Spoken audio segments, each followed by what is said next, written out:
Welcome, sister. This is Healing the Sister Wound. 3 days of remembrance, reclamation, and return. We gather in circle to remember who we are beneath the stories, to reweave the threads that were once torn apart, and to return to the truth of sisterhood, where every woman belongs and all of you is welcome. Breathe in. You've arrived.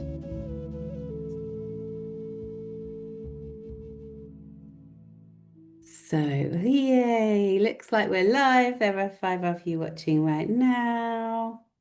I end up with a little delay, so it's very bizarre watching myself here because I'm just going to sort myself out a minute, a bit uncomfortable.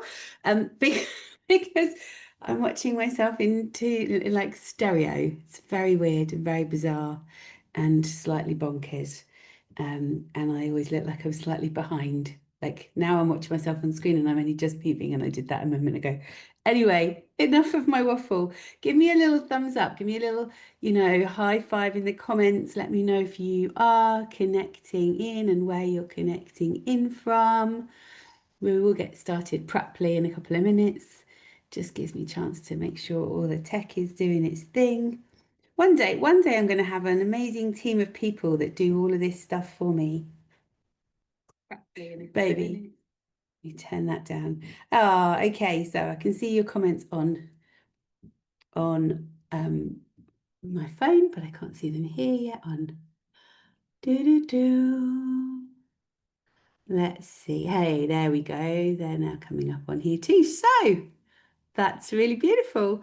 Drop me a quick hello. Drop me a message in the comments. Drop me a hi. Drop me where you're kind of, where are you in the world? It's always a nice one. Where are you in the world? Just gives us a chance to connect in, and I'm seeing them again on my phone, so excuse me for looking down. Andrea, lovely, hello. And Amy from the Isle of Wight. Yay. So sweet. So sweet. Oh, so I'm just going to give it a little moment longer for a few more people to find us. I know there were a few more of you that were wondering how to and where to and what that was going to look like. Give me a little yes if you can hear me okay. That's always another one just to double check. Ah, hey Louise, sorry to see you. Indy's in Leicestershire. I always want to say Leicestershire. Leicestershire. From East Sussex. Sweet. And I know I'm going to kind of say hi now to those that will watch this back later who are tuning in from the States. We've got some people from the States. We've got some people from Italy. Like, it's just been really, really beautiful. So, Bristol, Deb's in Bristol.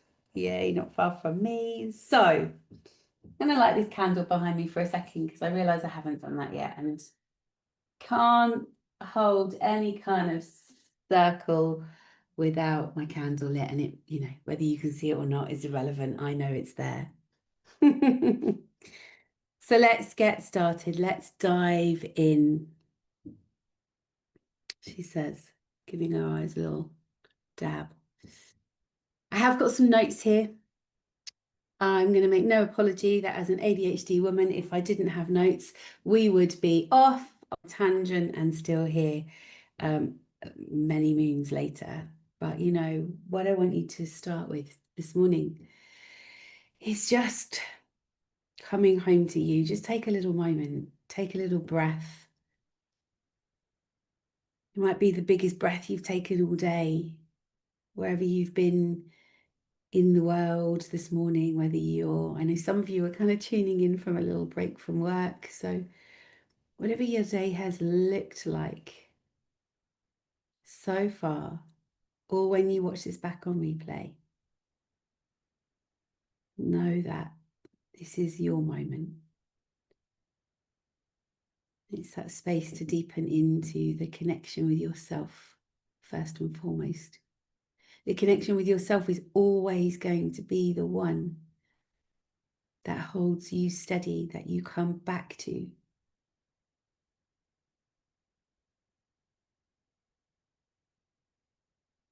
So with your breath, just bring all of your energy back in, because today is tender, it's honest, and it's deeply human.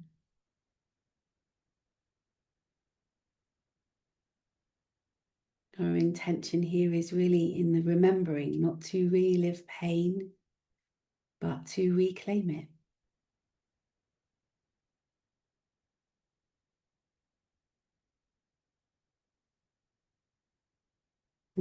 So taking one last big deep breath in and just coming back to the screen, and I want to just like drop a little care notice. You are in full choice. So pause when you need to, drink water, step away if you need to. Like, this is a really trauma-aware space, and I want you to really connect with what your needs are. What your needs are. Um, just gonna check that chat again just for a second. I know there are some people who are still struggling to get on. Anyway, so I'm going to stay focused with you guys, but I really want you to use the chat, right? Like, anytime something comes up for you, anything that's kind of moving you, any kind of little aha moments, we're going to use the chat. This is interactive. This is not just about me speaking to you, and we're going to have lots of other ways to connect over the time within this group. So keep yourself kind of connected with what you need. So we're really here today to lean into these next 3 days. We've got this kind of Samhain journey. Now, there's some questions around Samhain, right? When do we really hit Samhain? When are we really in that time? But for me, we are in, any time is a good time to look at the sister wound as far as I'm concerned. But I don't know about you, I've really felt the rising of things deepening and shifting and moving, and the veils being really thin, and being able to really connect in more fully with myself and that which is outside of me. So we're going to look at kind of how this wound really shows up, why it's so much worse in modern life, and the tiny shifts that we can start to make. Over these next few days, we're going to look at the village within, and how we kind of begin to really communicate on a deeper level with each other. And we're going to lean into what it is to really reweave the sisterhood, and to do that together, to begin to lean to trust each other. But first of all, we have to really be clear and look at this wound, and to really begin to understand. So in this space, let's just name it, it's a confidential space. Hopefully you will have gone into the featured posts, and you'll see in there is our connection to our sacred agreement. Like, that's not a group of rules. It's a way that, for me, in holding this space for the last 5 years, it's really been important to look at, what's the container. So for those of you that don't know me, I should probably just introduce myself quickly. My name is Laura Ireland. I founded Sacred Sister in lockdown. I founded it at a time where I was a bit lost, like, what the hell am I doing now? Like many of us were. And I had no idea it would grow into what it is today. The impact it has in the world, the way that, it has brought women together, but most importantly, has helped women to heal the wounds that they're dealing with on a day-to-day basis, that keep us separate from ourselves, each other, and nature, and our cyclical way of being. My background is 30 years in holistic therapy. I worked in spas. I managed some of the top spas across the Middle East. I lived in Muslim countries. I was married originally to a Catholic guy.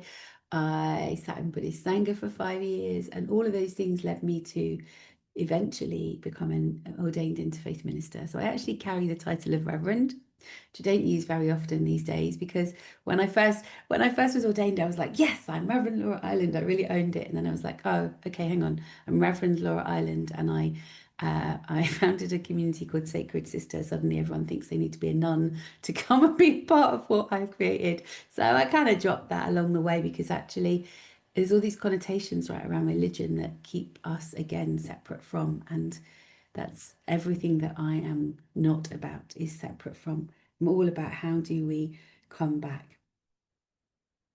So, part of those agreements are that we listen to understand. We're not here to fix. We honor the confidentiality. We are totally 100% equal in this space. All of you is welcome. Whatever shows up, whatever you bring, it is welcome here. And that's really important for me to know that you understand that, because that is part of the wounding.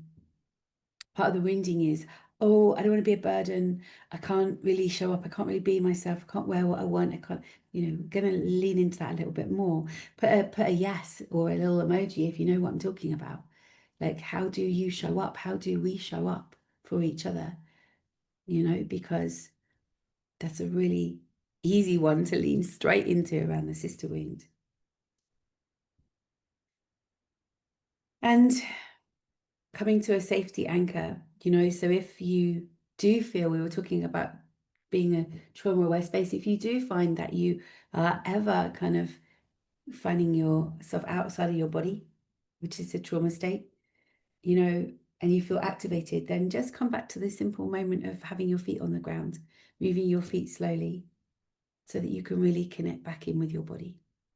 Your feet just need to know that you can run away if you needed to. If there's anything you hear, if there's anything we connect with that makes you want to kind of run. But I don't feel that that's what we're here for. I don't think we're gonna want to run, because if you weren't ready to look at this, if there wasn't something that you'd heard or seen me share that made you go, yes, I'm here, then you wouldn't be here, right? So let's kind of like really define the sister wound. It's a hard one to define and to really pin. We can talk about the mother wound, and that's a kind of like, yep, I get that kind of to a degree. We can talk about the witch wound, and then we've got this sister wound, and the sister wound for me encompasses all of those things. It encompasses the mother wound because that's a woman to woman relationship. It encompasses the witch wound because it's like all the ways we were shut down that don't enable us to really step in fully as a woman. So it's the ache for me really of not feeling safe with women. And again, if you've been around these kind of parts for a while, you'll know that when I talk about safety, for me, safety is an inside job. It's how we really lean into feeling safe in ourselves, first and foremost. We can't expect safety from another. But you kind of, I'm sure, right? And again, drop a yes. I have to keep switching over to see if there's any other comments, but drop a little yes if you know what I'm talking about when I talk about, you've walked into a room and you are already anxious because you don't know who's going to be there. You don't know if you dressed the right way. You don't know if you are going to feel safe in that space. You don't know if a woman is going to look at you like you're not good enough somehow. You might start comparing yourself. Oh, I wonder if is she good? What's she like? Look what she's wearing. You might worry about judgment. You might worry about shame. You might find yourself in a place where you silence yourself. You don't speak up because you're worried about what someone else might think or feel. If you are putting comments, I'm not seeing them right now, just to let you know, but I would love it if you can just kind of take a moment to really check in with, how do I feel in my nervous system when I kind of speak to this, And the modern amplifiers of this wound, things like, we don't have markets anymore. We don't go to the market. We go to the supermarket. Anyone else put their head down and leg it around the supermarket as quickly as possible, especially if you're neurodiverse, because it's like a big thing and the lights are too bright and the noise is too much. And then there's the amount of money we've got to spend, right? If you're just trying to feed a family. So we don't have those lingering conversations. So we've lost that place to connect. School run, drop and dash these days. Like, I remember my mum lingering in the school playground, but way before school gates were even closed, right? Having a chat with each other, connecting with each other. That was sometimes my mom's only moment of communication with somebody else in the daytime. That wasn't me. I was like, always had somewhere to go, to drop and run, and that was how it was. The busyness. Many of us have not got just one job. We've got two jobs, the paid one and the unpaid one, of all of the housekeeping and the housework and the stuff that we have to do, and the ways that we put things out in the world. And many of us have got a real drive to do something different in the world. So we're showing up differently, we're owning things differently, we're connecting to things differently. We're online. We've got this kind of online way of being. And then, the social media and the comparison loops that we get into, and the doom scrolling for that dopamine fix that might just make us feel a bit better about ourselves. Those are all kind of modern amplifiers to why this wound is showing up even more. Even more. And then there's the places that it takes us into with our mental health. Once we're in that place, like, what's the mental health, the anxiety, the depression, burnout? They're often symptoms of disconnection, because we're having to like carry the whole village. Let me just check comments here and see if there's anything that's coming up for you. I think I do this all the time, try to armor myself. Yeah, not put the full me out when entering a group. I mean, how many of you didn't even want to, or haven't even shared here yet, because there's a part of you that's still armoring? Like I loved it when somebody showed up yesterday and really owned that. I don't connect too deeply with entering a room. However, the menopause has made me more sensitive to energies, but I feel it's more hormonal than wounding. Other situations, I get it. Yeah, totally. Totally. So I want to ask you a question. On a scale of 1 to 10, if 1 was not at all, and if you're watching this back on replay, play along, like I'll check the comments, so you can still put it in the comments. On a scale of 1 to 10, if 1 was like not at all and 10 was like, oh my God, how much does comparison steal your joy? Like I can own it. Like I can be right up there as a 10 sometimes. And it's because I'm comparing myself to, I don't know, I compare myself to other women that do what I do. And I'm like, well, they've got this about 200,000 followers and I've got 2,000. Like those kind of comparisons are big and they show up and they're real. That might not be the kind of comparison that you have. Like, let's get really real here. Like, this is a place to get really real. If we can't do it here, where can we do it? And the more we step in and we really kind of interact here, the more we'll get out of this. I have the sanctuary, and people are like sometimes like, well, I didn't get much out of it. It's because you don't step in. You got to step in to get something out of it. Otherwise, it's just, we're just sitting here doing the thing. 10. Yep. 7, 6, 7, 6. Bless you, I speak up, but I'm continuously silenced. I hear that. That's a wound in itself, one to really, really kind of lean into. Yeah, it comparison steals our joy. It does. Whether we're even really aware of it. And if you're not aware of it and it's not been a thing that you've really connected with before, begin to consider that as part of life. Where do I not show up, or where am I concerned about, or where do I compare myself? So I'm gonna share kind of a bit more about my story, and really encourage you. This is kind of one of the first things to really lean into when you're looking at this wound, right? So I'm going to encourage you to lean into your story around the sister wound, and the things that I might share with you where you might not even think that that was the wound, or that shows up as the wound. There are things that, it's sneaky, the sister wound. It's really sneaky. So I really want to echo that I'm not here as like the healed one, right? I'm not sitting here as the guru. Again, if you've watched anything that I do, or you've been in any of my spaces, you'll know that like you are your inner guru. That's what I speak to all of the time. And fundamentally, what this is really all about is you becoming so free to be who you are that you don't worry about how you show up in the world, or what happens, or where you connect. You just know that in your innate kind of energy, you are perfectly okay to be you. But where does the sister wound show up? So when I sat here and I really think about it, like, playgroup. Playgroup was like the first time, my earliest memory was playgroup when I wasn't chosen, when I was often on the edges, when, they would all be in doing something and I would be like not quite included. That became a little wound. Like if you start to think about all of these tiny, minuscule little wounds. And then I started school and, I remember, I think I was about 7.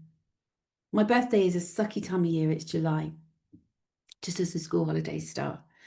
And and I can remember my mum throwing me this party and she'd made this princess cake and it was pink. And I had a pink dress and it was all very pink. And I remember this big expectation, and I know there was a big expectation because the cake was huge and because my mum had made 30 goodie bags and passed the parcel that was enormous, and I can remember the expectation. And then nobody came. I mean, they did, but probably a handful of people came. And I can remember the wound that happened then, that place where, it hit me. Like, nobody likes me. I don't have any friends. I can't trust the girls who say they're going to show up. And it's likely that those girls all told me they were coming to my party, but their mums then went, oh, but we're on holiday or we're going somewhere, and they forgot to share it with anybody else. And, there's always a reason, right? But in that moment, something, that little part of me took on board that girls weren't really safe. I was 7. So I was tiny at playgroup. I was 7. Then like going to the teen years, right? To fit in at 12 years old, my mum bleached my hair, permed my hair, not because she was a hairdresser. Just like lay that down. She was a hairdresser. She hates my hair now, of course. Got dreadlocks. It's not a thing. But she did what I wanted her to do. And then I was kind of super cool because no one else's mum was going to let them have bleached hair or permed hair. So I was super cool and it was really good. And I also looked way more grown up than I was. I was tall, I had big boobs, I was a size 14 at 14, I looked like a woman, and I had bleached hair and a perm, and I strutted my stuff, and I walked really well in heels. Anyone else remember the white stiletto era? And then shit happened. Shit happened. I was in pubs. I was out being the big I am until one night I couldn't get out of a situation that I found myself in and I was raped at the age of 14. And I don't use that term very often because for a long time I just made that about me. It was my fault. I deserved it. I showed up wrong. I was asking for it. All of that stuff that's bullshit. I now know it was bullshit, you know? But at that time, it's just what it was. Again, I really encourage you, if you're listening to my story, to let these things move through you. Now, where does the sister wound come into that? There were a whole bunch of other women in that room. No one said this isn't okay. And that happened. And then I chose at 16 to go into a career surrounded by women. 30 years in the spa industry, thousands of women, seeking to look okay while aching inside. And me helping to kind of shine the surface, right? Whilst still wondering what I was doing. Not only that, in a kind of space where I was literally around women all the time. And I know this still happens to this day in the spa business, right? We're competed against each other. How much we do, how many treatments we can do, how much money we can make, how many products we can sell. So I'm in competition with these women all of the time. That went on for a long time. And then motherhood. Motherhood happened. Now, I've had 8 miscarriages to get my 2 children. It was a long journey. I was um, had 2 C-sections because there was no way they were coming out naturally, no matter 72 hours with Tom, trying my hardest. And I had midwives upon midwives, and and most of them were pretty hardcore. Most of it was kind of like, come on, you can do this, come on, let's get on. Women have been birthing for years, thousands and centuries and da da da da. And there was just not really much care, not really much consideration. Actually, my heart was breaking because I wasn't able to birth my children naturally. My heart was breaking when I had a nurse, a midwife on one boob whilst I was on the other, expressing milk because my boobs wouldn't work.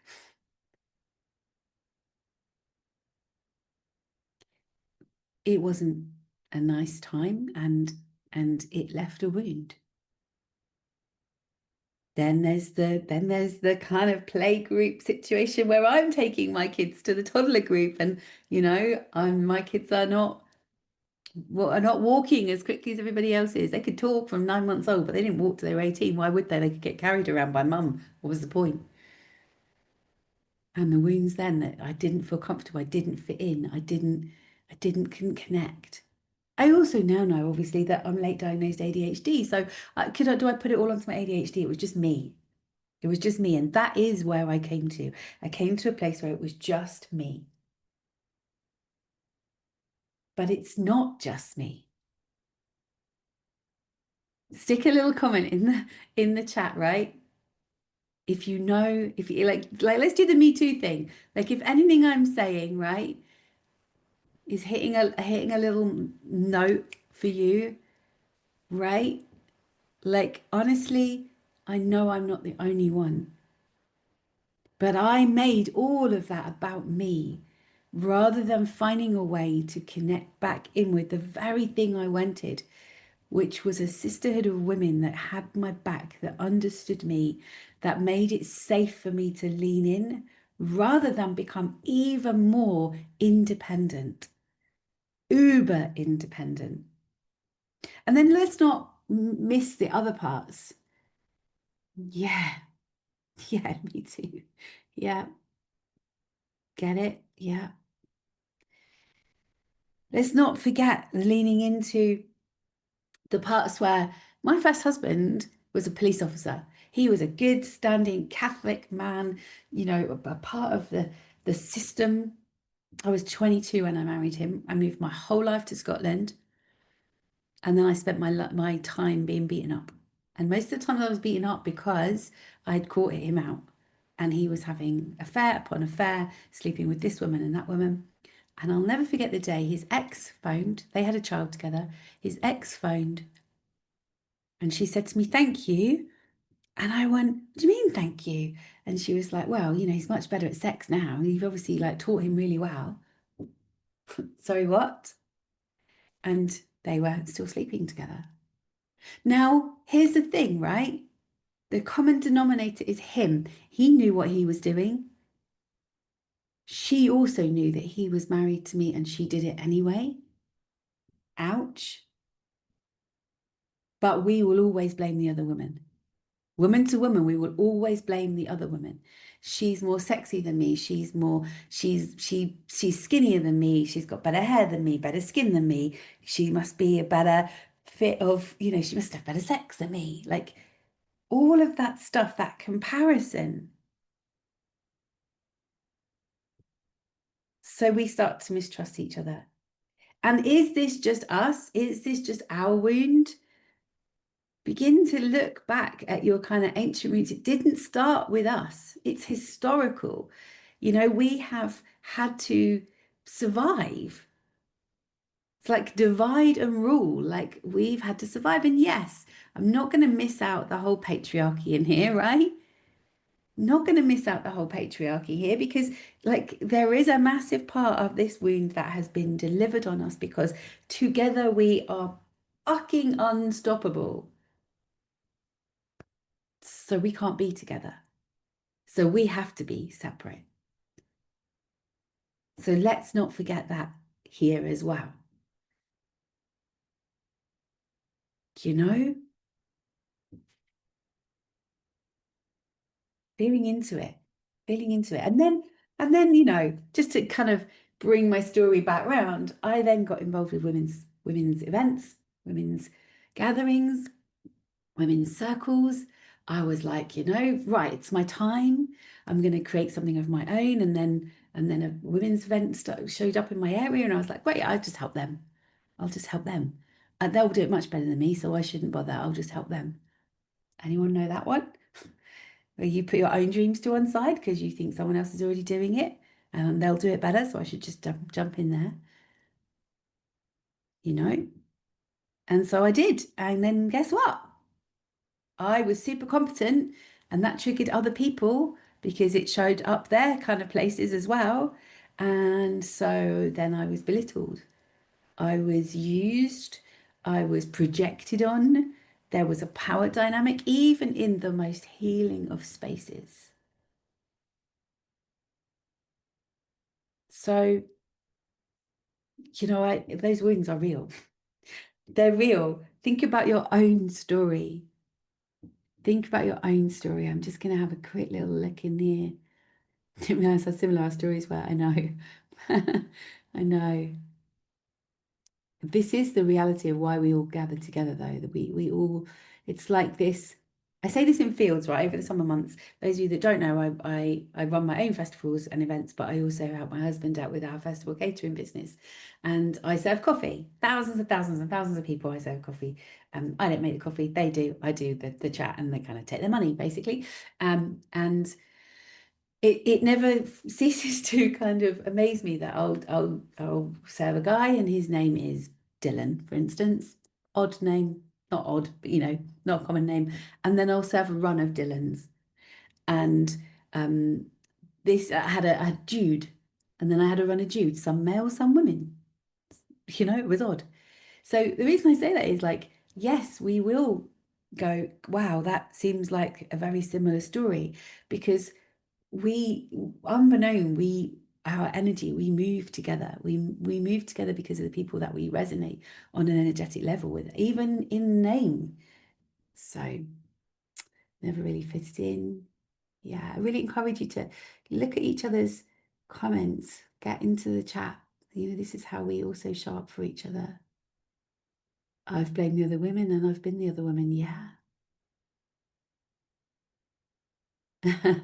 I've managed to get around that and become good friends with the women my ex tried to get into bed with. We fell out initially, but then said actually it's him that's at fault. Okay, I hear that, Leanne. And I was very similar. I was like, do you know what? I'm gonna make this really easy. I'm gonna become best friends with their exes if they've had kids and then when it doesn't work out, I've been the one in the wrong. When it doesn't work out, I'm the controlling one. I'm not, because again, the woman will always want to blame the woman. No, he's not showing up for his kids. So I'm making him show up for his kids, and now I'm the one at fault.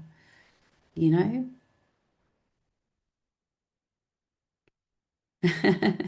Yeah, looking at the Lovety. Haven't had siblings, haven't had kids.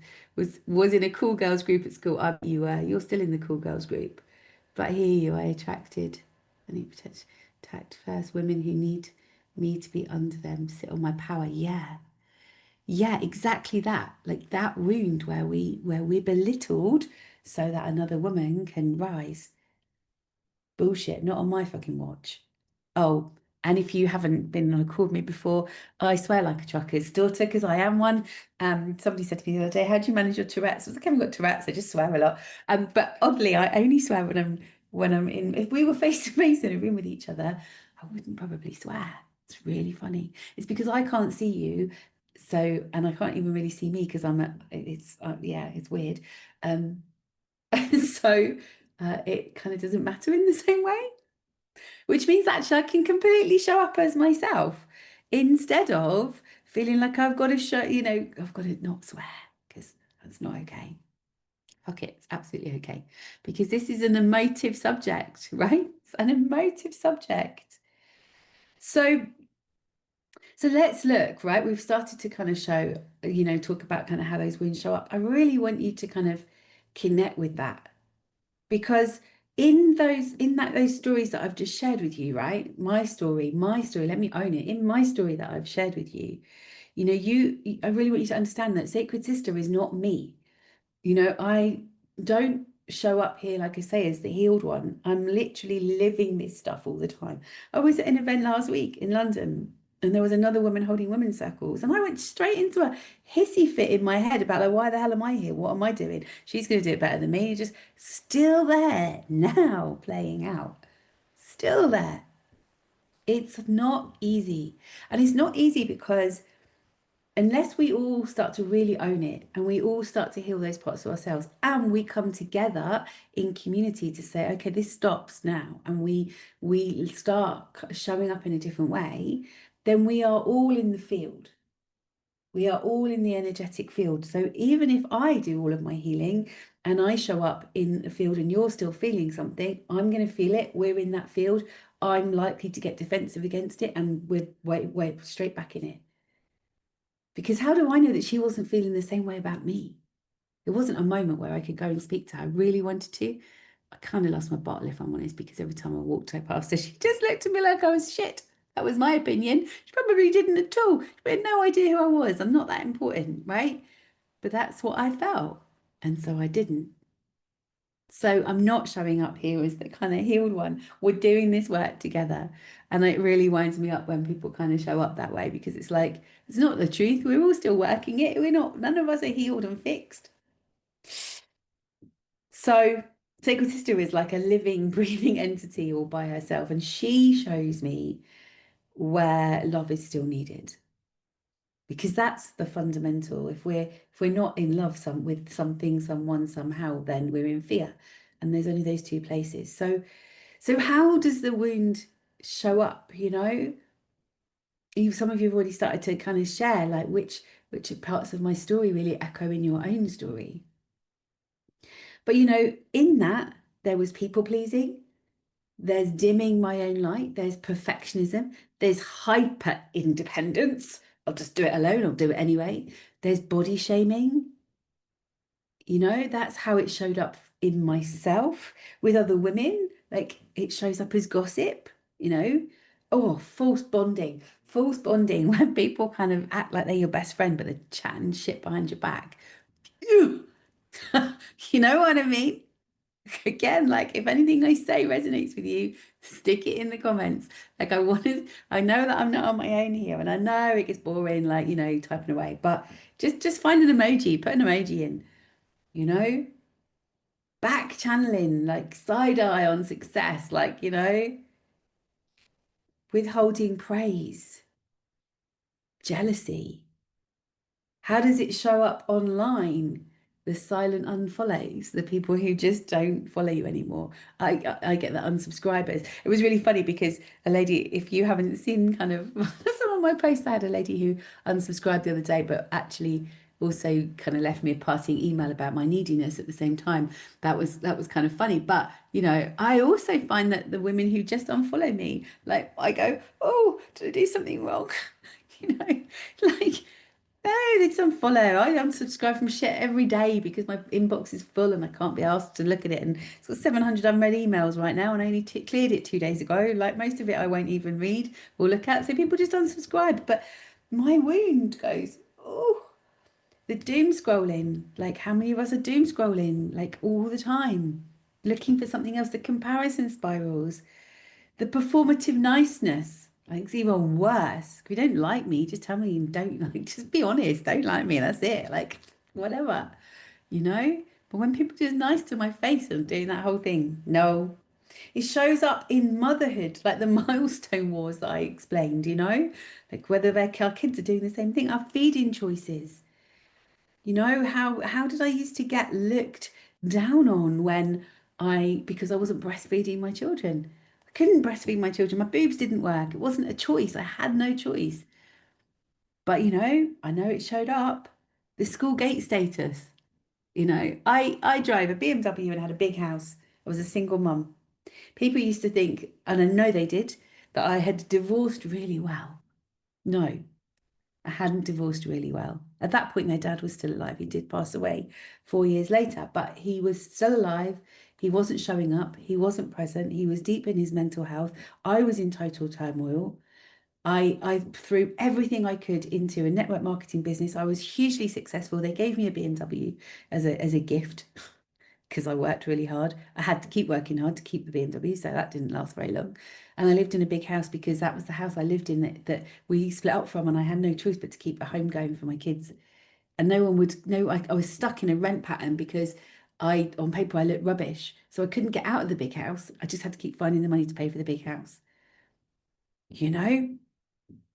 So it shows up in the status. Work, shows up in scarcity, queen bee syndrome. Anyone worked with someone who's floating around if they're kind of like they're the queen bee? And anyone who's worked with me in a field will know that I have that kind of little queen bee thing going on when I'm in a field because like it's my baby and I want to make sure it's okay, but I'm getting better at it, so much better at it. But it's taken me a long time. Spiritual wellness spaces, how does it show up in those spaces? The love and light bypassing, which I actually got accused of by the same lady who told me I was needy. If triggered, you're wrong. Like that thing of like, if you're triggered by something, you're wrong in some way. No, if you're triggered by something, that's not wrong. Bring it. But don't tell me that it's my fault or not fix it for yourself. Like bring the trigger and let's own the trigger and work with the trigger, right? The hierarchy of purity. What do I mean by that? Do I walk around dressed in white, looking like I'm the purest of pure, therefore, I must be able to, that's a bit bitchy. It makes me sound like I'm actually, slagging off other women that do that. I'm not. Like, you wear what you want to wear. You show up how you want to show up. You be who you want to be. Just be real with it. And don't try and tear me down because that's how you show up. Relationships, it shows up in my relationships. I test my husband all the time because I have unhealed fear that he's going to go off and be with somebody else because I don't feel good enough. That's a sister wound. Like, we feel like, well, it's not really. How is it a sister wound? Of course it is. Of course it is. I'm actually not worried about my husband whatsoever. I'll tell you why, because he is the most loyal, amazing man that would not turn a head. He just is not, he wouldn't even notice, to be fair. He's kind of completely like not, he wouldn't notice. But I don't trust other women with him. So I'm still carrying that wound where I test him. Where are you going? What are you doing? Who are you going to be with? Like, I don't do that very often anymore because I am much more secure in myself because I've done a lot of work. But I was super insecure, scanning the room for threats. Did you ever do that? Like these are all things that have shown up in from that story I just shared about my life. All of those things have shown up at different times. And I can own every single one of them where that wound has showed up. And where does it show up in community? Not asking for help, equating worth with productivity. Those are real wounds. So, which one kind of hits you most today? Is it the self wounds? Is it with other women? Is it the online stuff? Is it the motherhood, the work, spiritual spaces, relationships, community? Like, just stick it in the chat. Like, where does it show up? If I was really clever, I'd do a quick chat poll, but this is where I need to, be brave enough to let other people run my tech behind the scenes. But I'd love to know, like, again, what showed up? Community, yeah, absolutely. Mm-mm. Excuse me, I have some water. Chatting too much.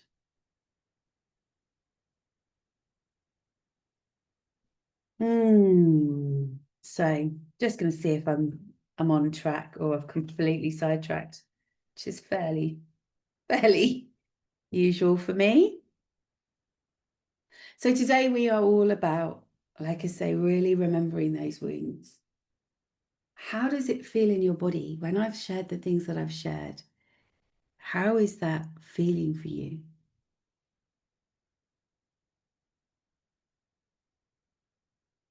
What is it that's really showing up to be healed?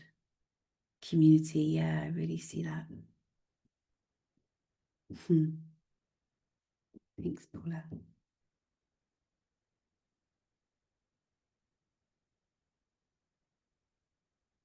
It's a real thing.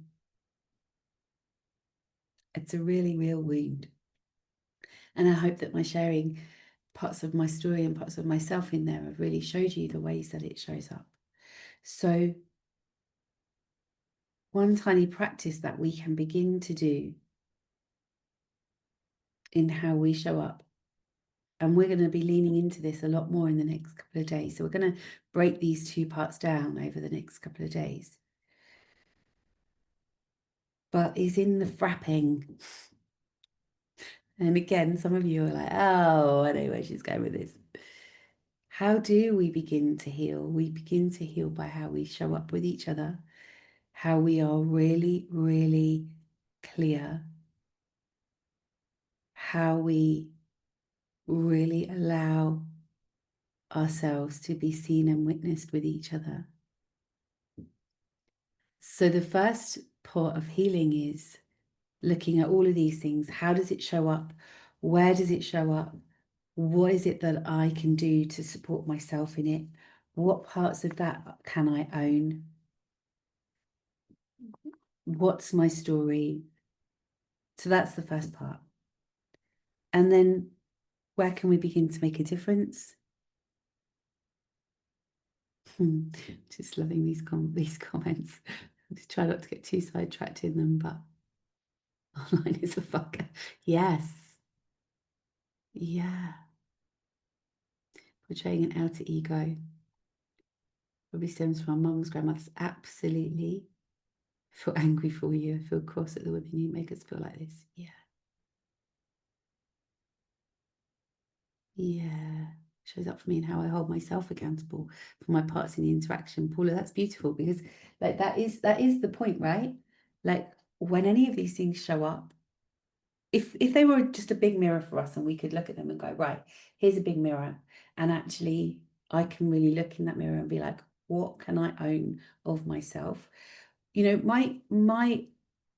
my understanding of us as a soul walking in this bag of skin that's carrying me around is that I came here to kind of heal all of the parts of me and to at this moment in time I'm open to going back and collecting all the parts of me that I've left behind, and that means acknowledging them, seeing them, feeling them, recognizing them, and bringing them back in so that actually I can be all of those parts.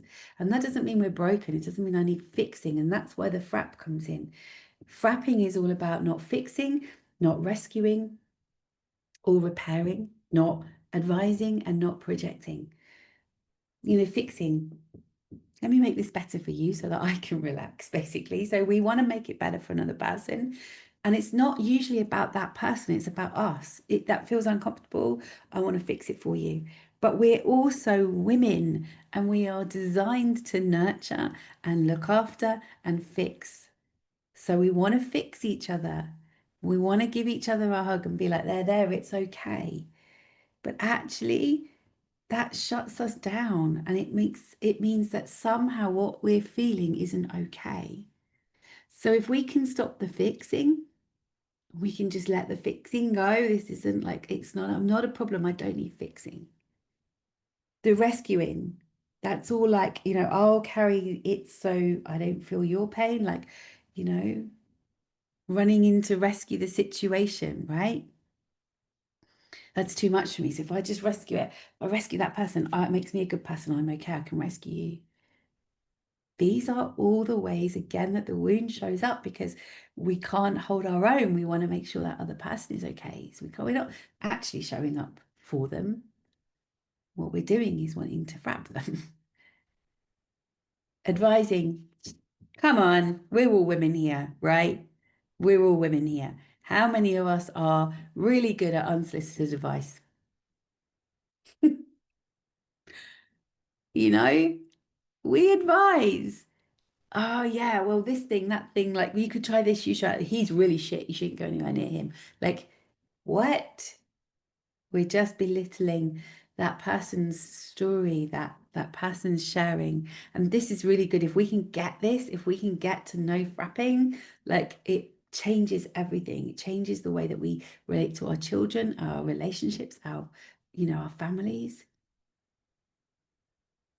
So advising and projecting, I see in you what I can't face in me.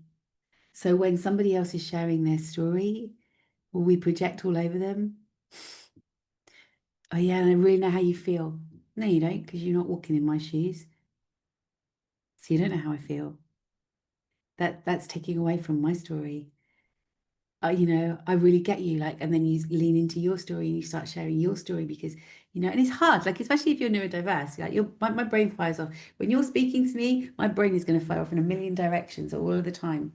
Actually, if I really want to hold that, I'm going to be here and I'm going to be in total presence with you so that you can share what's really going on without fear. That's how we begin to rebuild trust with each other.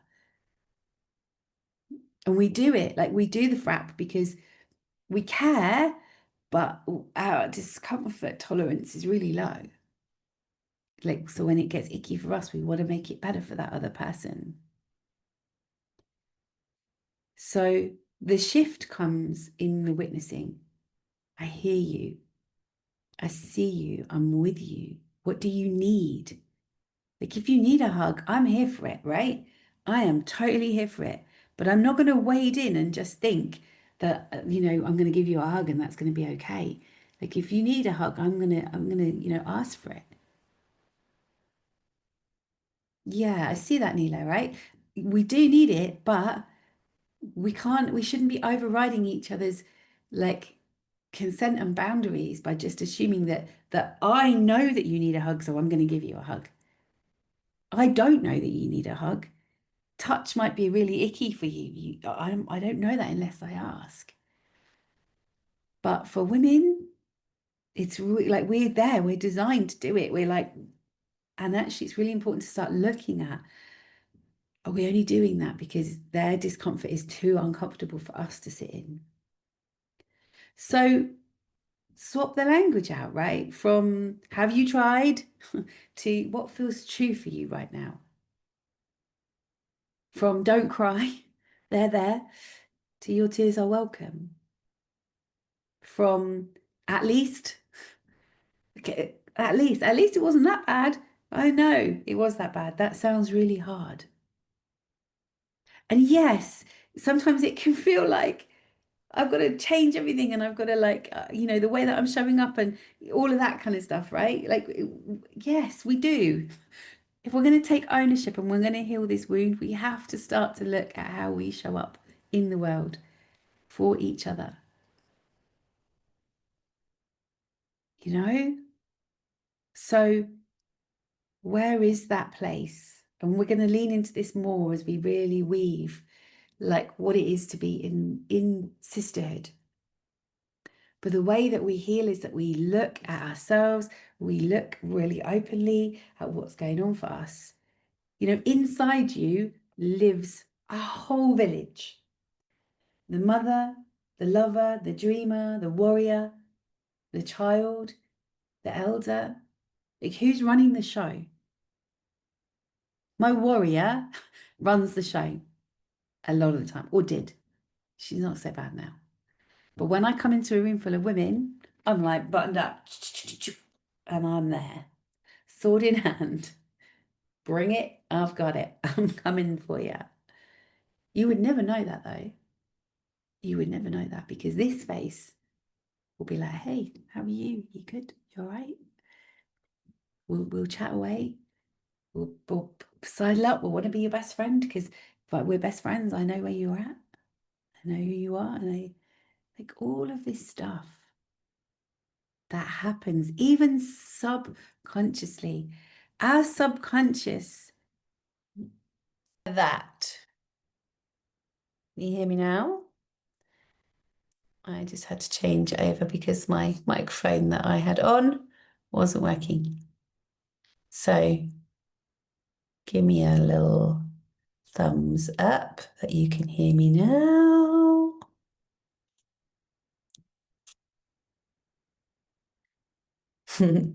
And basically now there's a delay. I don't know whether you can still hear me or not. Yay, back. Great. Okay. Perfect. I'd forgotten that my microphone was even plugged in. That's from recording this morning. So anyway, I've just changed that over. So apologies for that. The tech. And again, I would say, oh, I'm really shit at tech. But I manage all these things by myself. I do all this stuff I've learnt. So I'm not shit at tech. I'm not going to say that. That's it. Anyway, I'm back. Cool. So where did I get to? Where did we get to? Did you hear the part where I shared about the village that lives inside of us? Give me a little kind of quick thumbs up. Did you get that? The village lives inside all of us. We are the mother, the lover, the dreamer. And I'm hovering now with a little pause because there's such a delay that I'm saying it and I don't know. I don't want to waffle on. I'll just have a little dance. And I'm aware of our time, so I don't want to take up too much more of your time.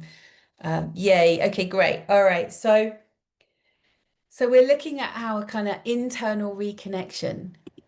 When we understand that we carry all of those parts of us, we're looking at how we start to spread the load again.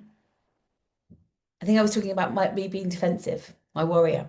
So yeah, so I'm defensive, but I don't show that to the outside world. And one of my teachers used to say to me, she passed away recently, and she used to say to me, you've got the most honed defenses of any woman I know because you're just like behind glass almost. And it was like a real shattering moment of like, am I really? And I had to really start. So it is a bit of a minefield and it can feel like a lot, but I'm going to encourage you just to try one thing. Just to try one thing. The next time someone is kind of like, sharing something, try this in the group. Try this in the group. Like we've got the group. Like try it in the group. Share your story.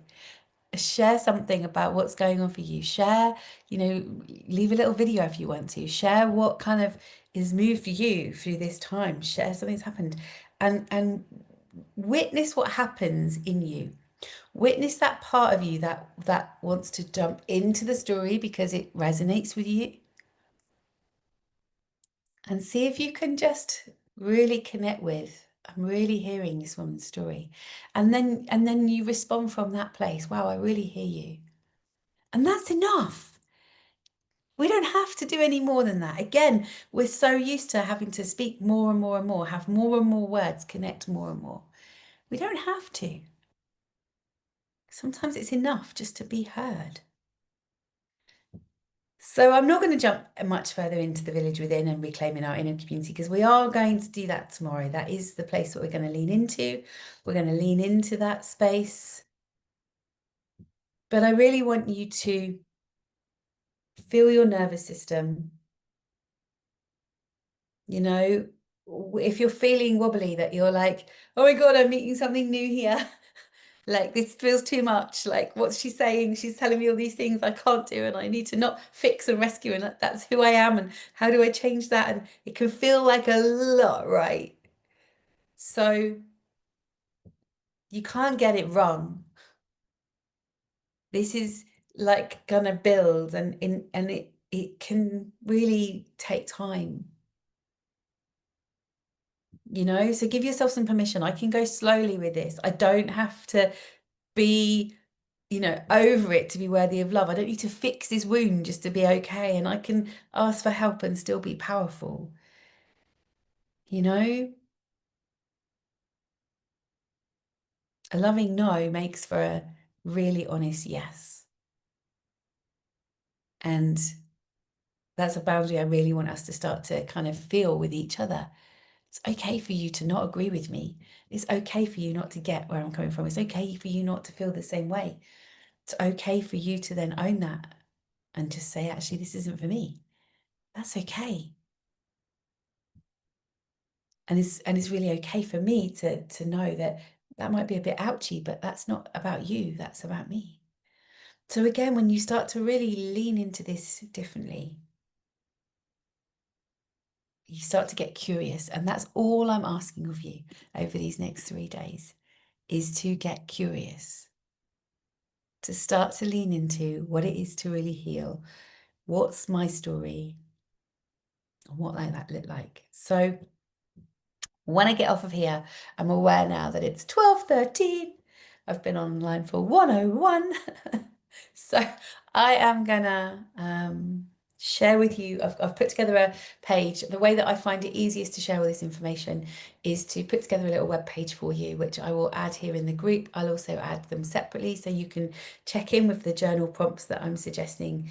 If you're not a journaler, like, don't get caught up in it. Just ask the questions for yourself. What comes up? What am I feeling? What does that look like? How can I, just put pen to paper and scribble. It doesn't matter. It's how you get it out that's important. So when we're doing all of these things, there's a recorded meditation for you to lean into afterwards. This one is really about, she who remembers. It's how you lean into your story. Then there's the journal prompts. There's a simple ritual. There's a playlist to get you kind of grounded and back in your body. And yeah, I've really loved showing up for you today. And I'm really grateful for some of you showing up live. It's always much more fun when there's some of you that are here live. Yeah. So let's just lean in as we begin to kind of connect for a moment, right? Like, what am I feeling right now in my body? What is arriving in this moment for me?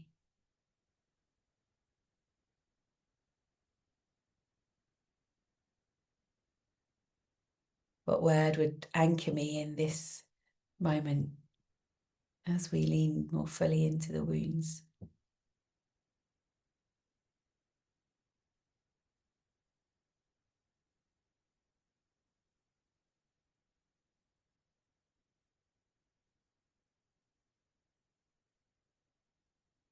And I'm going to invite you to think about 3 things.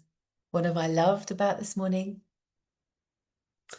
What was challenging for me, if anything? And what's my takeaway? And just pop them in the comments. I'm going to stay live for a moment just to get you some of your comments here. What have I loved? What have I loved? What's been a challenge? And what am I taking away? And if you have any questions, pop them into the chat, pop them into the group. We're not going anywhere. We're going to have a chance to really share with each other, connect with each other. So let's see some of your comments here. What have you loved? What's a challenge? Yeah, it's my wound. I am sister mending. I love that. I just want to walk back up to look at your previous message, Lolavity, as well. I did that classically. You know what I mean? Wanting that woman to feel she was being seen and taken care of, as that was what she was portraying. Then when I got stressed about it, she said she was cool with the flow. It's constant being shown and catching it quicker and quicker. Yeah, absolutely. Absolutely. So let's lean in. Let's just bring this to a close with what have you loved? What's been a challenge, if anything? And what's your takeaway?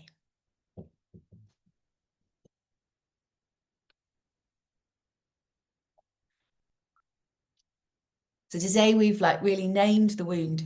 We've seen where it lives in our bodies.